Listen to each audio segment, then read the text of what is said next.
प्यारे बच्चों, इस YouTube चैनल में आप सबका स्वागत है। आज का हमारा टॉपिक है विज्ञान कक्षा 8 अध्याय 7 किशोरावस्था की ओर। इसमें पहला प्रश्न है, किशोरावस्था किसे कहते हैं?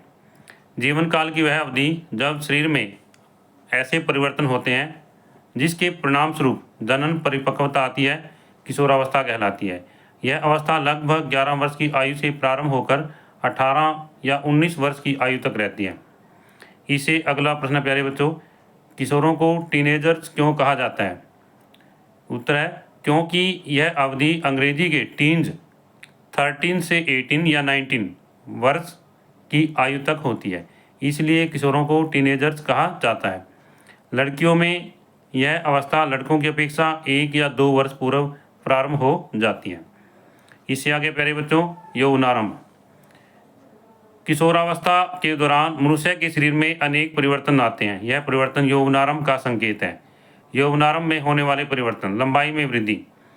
इस समय हाथ एवं पैरों की अस्थियों में लंबाई में वृद्धि होती है और व्यक्ति लंबा हो जाता है। यह वृद्धि 18 वर्ष की आयु तक होती है। शारीरिक आकृति में परिवर्तन। इसमें लड़कों के कंधे फैलकर चौड़े हो जाते हैं। लड़कियों में कमर का निचला भाग चौड़ा हो जाता है।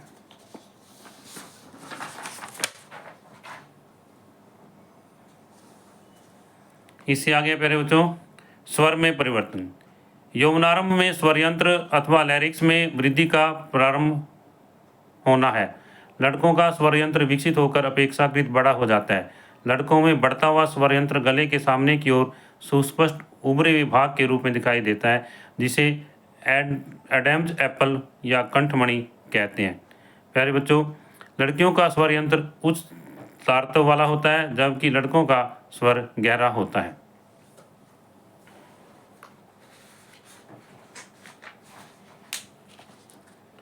प्यारे बच्चों, ये हमारी पाठ्य पुस्तक है।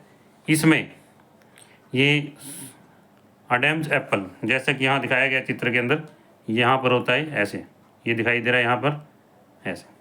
ये लड़कों में जो है स्पष्ट दिखाई देता है। स्वर यंत्र या एडम्स एप्पल।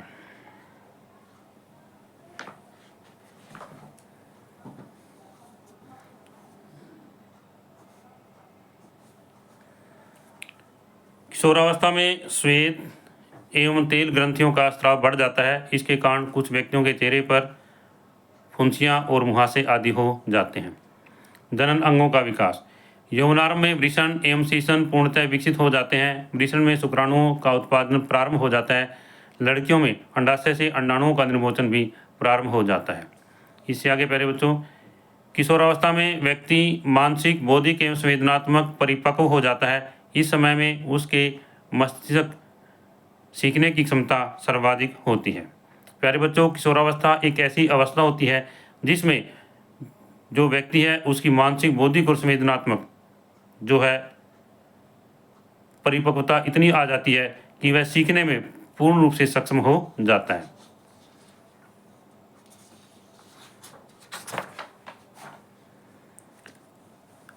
इससे आगे है लैंगिक गौण लक्षण। युवा अवस्था में लड़कियों में सतनों का विकास होने लगता है तथा लड़कों के चेहरे पर बाल उगने लगते हैं, अर्थात दाढ़ी मूंछ आने लगती है। ये लक्षण लड़कियों को लड़कों से पहचानने में सहायता करते हैं, इसलिए इन्हें गौण लैंगिक लक्षण कहते हैं। लड़कों एवं लड़कियों दोनों के ही बगल एवं जांघ के ऊपरी भाग अथवा प्यूबिक क्षेत्र में बाल आ जाते हैं। इससे आगे प्यारे बच्चों टॉपिक है हार्मोन। यह शिशु में होने वाले उन परिवर्तनों में महत्वपूर्ण भूमिका निभाते हैं जिनके कारण बच्चा बड़ा होकर के वयस्क बन जाता है। हार्मोन रासायनिक पदार्थ हैं। यह अंतःस्रावी ग्रंथियों एवं अंतःस्रावी तंत्र द्वारा स्रावित किए जाते हैं। टेस्टोस्टेरोन। यौवनारंभ के साथ ही वृषण पोरस हार्मोन अथवा टेस्टोस्टेरोन का स्रावण करना आरंभ कर देता है। एस्ट्रोजन। लड़कियों में यौवनारंभ के साथ ही अंडाशय स्त्री हार्मोन अथवा एस्ट्रोजन उत्पादन करना प्रारंभ कर देता है, जिससे स्तन विकसित हो जाते हैं। पीयूष ग्रंथि। यह ग्रंथि हार्मोन के उत्पादन पर नियंत्रण रखती है। इससे आगे प्यारे बच्चों, स्त्रियों में जनन अवस्था का प्रारंभ यौवनारंभ 10 से 12 वर्ष की आयु में हो जाता है तथा सामान्यतः 45 से 50 वर्ष की आयु तक चलता रहता है। रजोदर्शन एवं रजोनिवृत्ति, यह पहला ऋतुस्राव यौवनारंभ में होता है, इसे रजोदर्शन कहते हैं। लगभग 45 से 50 वर्ष की आयु में ऋतुस्राव का होना रुक जाता है। ऋतुस्राव के रुक जाने को रजोनिवृत्ति कहते हैं। प्रारंभ में ऋतुचक्र अनियमित हो सकता है तथा उसके नियमित होने में कुछ समय लग सकता है। इससे अगला है प्यारे बच्चों, लड़का या लड़की। मनुष्यों की कोशिकाओं के केंद्रक में 23 जोड़े गुणसूत्र पाए जाते हैं। जो मनुष्य है उसकी कोशिका है, उनके केंद्रक में 23 जोड़े गुणसूत्र पाए जाते हैं। इनमें से 2 गुणसूत्र एक जोड़ी लिंग सूत्र हैं, यानी 2 गुणसूत्र या एक जोड़ी, क्या कह सकते हैं इसको, 2 गुणसूत्र या एक जोड़ी लिंग गुणसूत्र हैं, जिन्हें एक्स एवं वाई कहते हैं। स्त्री में 2 एक्स गुणसूत्र होते हैं, जबकि पुरुष में एक्स तथा एक वाई गुणसूत्र होता है। अंडाणु में एक एक्स गुणसूत्र होता है, जबकि शुक्राणु 2 प्रकार के होते हैं, जिनमें एक में एक्स गुणसूत्र तथा दूसरे में वाई गुणसूत्र होता है। जब एक्स गुणसूत्र वाला शुक्राणु अंडाणु को निषेचित करता है तो मादा शिशु जन्म लेती है। जब वाई गुणसूत्र वाला शुक्राणु अंडाणु को निषेचित करता है तो नर शिशु जन्म लेता है। प्यारे बच्चों, ये हमारी पाठ्य पुस्तक है। यहाँ पर देखिए, इसमें क्या है, सबसे पहले जो शुक्राणु है नर में होते हैं, इसमें वाई और एक्स 2 होते हैं। जो स्त्री है इसमें क्या होते हैं, एक्स होते हैं। जब वाई जो है एक्स के साथ में मिलता है तो नर शिशु या लड़का जो है जन्म लेता है, और जब एक्स जो है एक्स के साथ मिलता है तो मादा अर्थात मादा शिशु या लड़की जो है जन्म लेती है। प्यारे बच्चों, यहाँ पर हम यह देखते हैं कि जैसे नर है या पिता है, इसके एक्स और वाई दोनों शुक्राणु हैं, और जो माता है उसके दोनों के एक्स हैं। तो कहने का मकसद क्या है, भावार्थ क्या है कि यहाँ पर एक्स और वाई मिलने से क्या है, नर या लड़का, और एक्स मिलने से मादा या लड़की मिलती है। यहाँ पर हम यह कह सकते हैं कि लड़के के जन्म के लिए पिता जिम्मेदार है, माता नहीं। प्यारे बच्चों, इससे आगे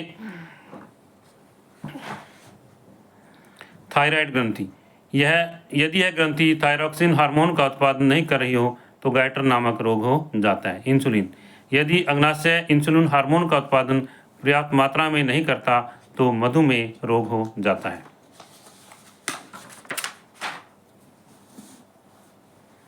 इससे आगे है एड्रिनल ग्रंथि, यह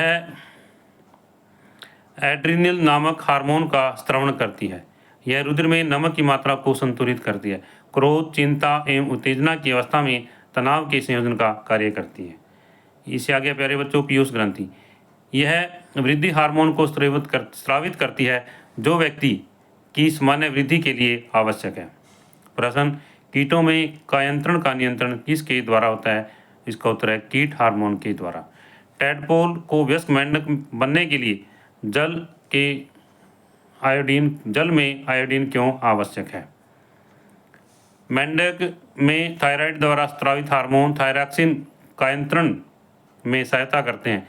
यदि जल में आयोडीन उपस्थित नहीं है तो वृद्धि कर रहे टैडपोल वयस्क मेंढक में कायंत्रित नहीं हो सकते। इसलिए प्यारे बच्चों, जल में आयोडीन आवश्यक है। यहाँ पर मैं शब्द आएगा।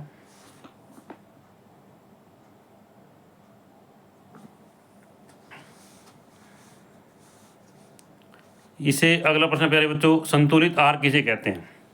भोजन में प्रोटीन, कार्बोहाइड्रेट, वसा, विटामिन एवं खनिज उपस्थित होने चाहिए, इसे संतुलित आहार कहते हैं।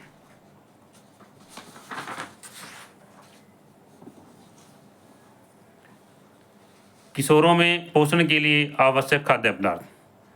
प्यारे बच्चों, भोजन में क्या होना चाहिए? जैसे रोटी, चावल, दाल, सब्जी, दूध, तथा फल, हरी पत्तेदार सब्जियां, गुड़, मांस, संतरा, आंवला आदि भोजन में शामिल होने चाहिए। चिप्स तथा पैक किए हुए अथवा डिब्बाबंद खाद्य पदार्थ नियमित भोजन के स्थान पर नहीं खाने चाहिए, क्योंकि उनमें पोषक पर्याप्त मात्रा में नहीं होते। इससे आगे है प्यारे बच्चों व्यक्तिगत स्वच्छता। प्रतिदिन स्नान करना चाहिए, शरीर के सभी भागों की सफाई रखनी चाहिए। सफाई न रखने से जीवाणु संक्रमण का खतरा रहता है।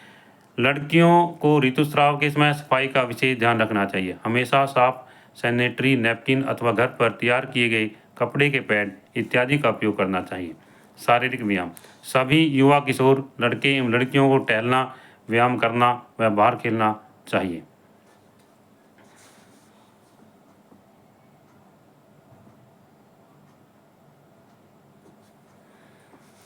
इससे आगे प्यारे बच्चों नशीली दवाओं का ड्रग का प्रयोग नहीं करना चाहिए। एड्स या HIV नामक खतरनाक विषाणु के द्वारा होता है। इससे आगे है एड्स के संक्रमण का कारण। एक पीड़ित व्यक्ति से स्वस्थ व्यक्ति में सिरिंज का प्रयोग करने से वायरस से संक्रमित मां से दूध द्वारा शिशु को हो सकता है। HIV से पीड़ित व्यक्ति के साथ लैंगिक संपर्क स्थापित करने से यह रोग हो जाता है। भ्रांतियां एवं असत्य अवधारणाएं, किशोरों के शारीरिक परिवर्तन संबंधी अनुभवों को लेकर अनेक भ्रांतियां एवं असत्य अवधारणाएं हैं, जैसे संतान के लिंग के लिए उसकी मां उत्तरदायी है, ऋतुस्राव की अवस्था में लड़की को रसोई के काम नहीं करना चाहिए आदि। प्यारे बच्चों इन अवधारणाओं का कोई आधार नहीं है, इनको हमें छोड़ देना चाहिए।